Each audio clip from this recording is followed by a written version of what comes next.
we purchased 60 varieties up to 50,000 pounds of apples. The two I'm holding right now, we have a Cox's Orange Pippin and a Northern Spy. I chose these two because if you're from the UK, you'll know a Cox's Orange Pippin. You want to eat it right out of hand.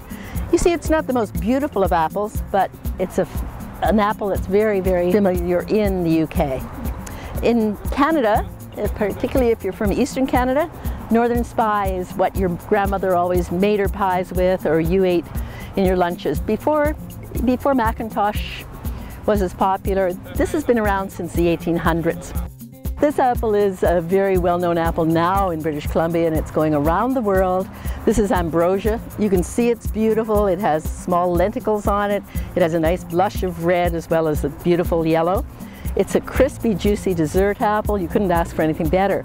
It was a chance seedling in a woman's orchard up in the Cawston area, and she wondered why it was being picked off the trees and she never tasted it. This tree just had no apples. Turned out the pickers that they had hired were eating the apples because they were so good. So one summer she said, "Don't touch the apples on this tree." And sure enough, they tasted it. It's now gone through the whole process, through the research station and the fruit testing, and we know it ships well, it keeps well, the juice just dribbles down your chin when you eat it, and it's just really popular all around the world.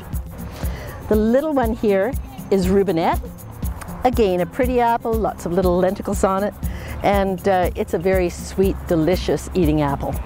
This one actually is commercially grown in Switzerland and was developed by the Swiss.